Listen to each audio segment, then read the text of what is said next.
Dim dum da na da dim da na na dim dum da na da dim da na dim dum da na dim dum da na da dim da na da. Hello and welcome back to my new blog. Hope आप लोग बहुत बढ़िया होगा। मैं बहुत बढ़िया हूँ। तो आप लोगों को मैं ले चलता हूँ फिर से एक और पास्ट वीडियो में, जो कि दिवाली का होने वाला है, क्योंकि मेरा ब्लॉग में छठ पूजा अपलोडेड है एंड दिवाली अपलोडेड नहीं है। तो दिवाली को अपलोड करने का वक्त आ गया है। और बिहार में दिवाली कैसे सेलिब्रेट की जाती है आपने बहुत सारे ब्लॉग्स देखे होंगे, लेकिन हर जगह अलग तरीके से दिवाली सेलिब्रेट की जाती है। ठीक है, तो लेट्स सी हमारे गांव में कैसे दिवाली सेलिब्रेट की जाती है, हमारे घर पे कैसे सेलिब्रेशन की जाती है। सो लेट्स सी, हम इस वीडियो में देखेंगे, इस ब्लॉग में देखेंगे। तो प्लीज लास्ट तक बने रहेगा एंड जो लोग चैनल पे नए हैं प्लीज सब्सक्राइब कर लीजिएगा।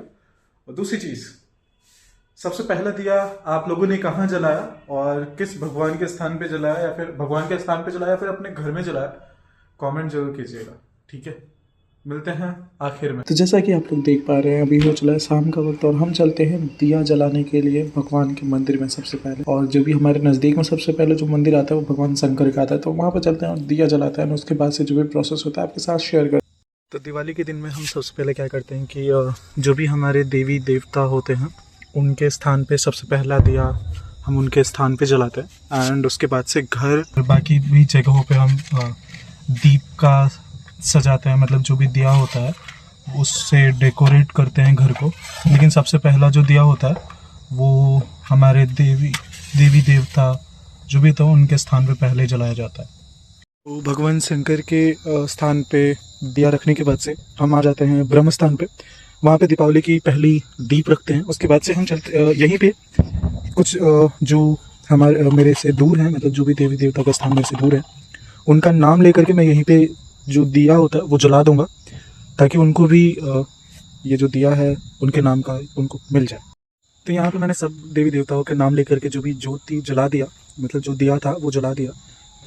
ये ब्रह्म बाबा का, ये शुक्ल बाबा का, और ये दुर्गा माता का, और ये जो है जो भी देवी देवता का नाम या फिर जिनको मैं ध्यान में नहीं ला पा रहा हूँ उनके लिए।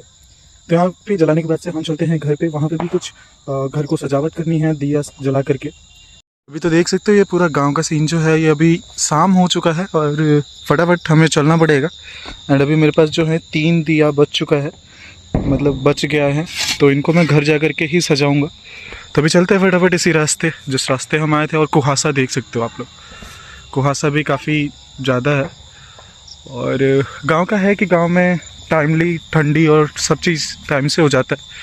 तो इस बिहार पे हम फटाफट पहले तो घर चलेंगे और वहाँ पे भी डेकोरेशन करना है। तो लेट्स सी, मज़ा आएगा आज। तो जैसे ही घर पहुँचता हूँ, मेरे छोटे भाई ने सबसे पहले अपने घर को, ऑलरेडी आपको पता है कि वो लड़ियों से सजा रखा है। एंड मेरे चाचा और मेरा छोटा भाई दोनों पटाखे फोड़ने लगता है। मैं दूर से ही देखने लगता क्योंकि मेरे फिंगर में चोट लगी है एंड स्टिल मैं कुछ नहीं कर सकता। मैं फटाफट पहले घर में जाता हूँ। मेरी माता जी है वो कढ़ी, बड़ी और चावल और पकौड़े बना रही होती है। तो देखो कढ़ी, और उसमें जो वो दिख रहा है ना वो बड़ी बोलते हैं उसको। तो बहुत सारा टेस्टी पकवान बनाती है माता जी। और हम पटाखे फोड़ने के बाद सीधे चले जाते हैं छत पे। वहाँ पे भी मेरा छोटा जो भाई था वो कैंडल जला करके सारे घर को डेकोरेट कर रहा था बहुत ही अच्छे तरीके से, जो कि देखने में काफी अच्छा भी लग रहा था। आप दूर दूर तक देख सकते हो। दिवाली में क्या है कि दिवाली में कोई भी एरिया अंधेरा नहीं छूटता। तो इसी बिहाफ पे हम हर कोने में घर के दिया जला देते हैं ताकि उजाला वहाँ पे रहे। और उसके बाद से मैं नीचे आ जाता हूँ एंड पूरे घर का एक प्रॉपर वीडियो लेता हूँ, ताकि काफी खूबसूरत सा एक मेमोरी बन जाए हमारे माइंड में। एंड स्टिल अगर हम कहीं दूर भी रहें तो हमारे इस ब्लॉग के थ्रू मैं इस चीज को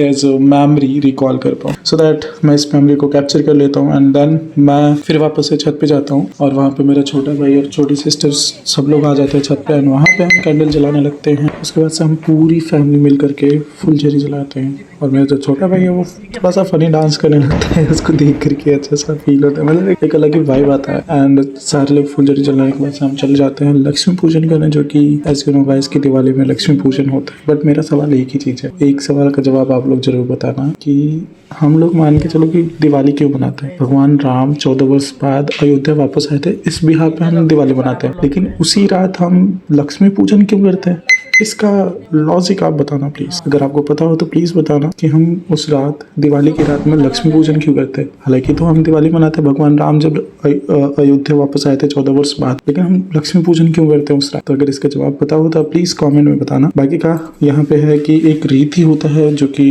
लक्ष्मी पूजन के बाद से सारी चीजें हम जो बालक होते हैं उनके सर पे तेल रखते हैं। उसकी अगली सुबह गोवर्धन पूजा की तैयारी में हमारे गांव की जो हमारी कन्याएं होती हैं, जैसे मेरी सिस्टर हैं, बुआएं हैं, वो सारे लोग आ जाते हैं गौ माता के गोबर से गोवर्धन पूजन करने। गोवर्धन पूजन की अलग अलग जगहों पे अलग अलग कहानियां हैं। आप गोवर्धन पूजन की सबसे पहले मथुरा साइड में अगर कहानी की बात करें तो भगवान श्री कृष्ण ने जब अपने कानी उंगली पे गोवर्धन पर्वत उठाया था, उस बिहार पे वहाँ पे गोवर्धन पूजा की जाती है। लेकिन वहाँ पे गोवर्धन पूजा एक अलग तरीके से की जाती है। और जैसे ही आप बिहार साइड में आते हैं तो गाय के गोबर से गोवर्धन पूजा की जाती है। आपको पता है गोवर्धन पूजा जो है वो बिहार में क्यों मनाया जाता है? क्योंकि इसमें जो है भाई के लिए बहन का एक प्यार दिखता है। और इसकी कहानी एक ऐसी भी है कि एक बहन ने अपने भाई के लिए यमराज से भी लड़ाई कर गई थी। तो ऐसी बहुत सारी कहानियां हैं। हम इसको फिर कभी कंटिन्यू करेंगे। तो हम मिलते हैं आपसे नेक्स्ट ब्लॉग में। तब तक के लिए सब्सक्राइब कर लीजिएगा, अपडेटेड रहिएगा न्यू ब्लॉग के लिए। Bye bye.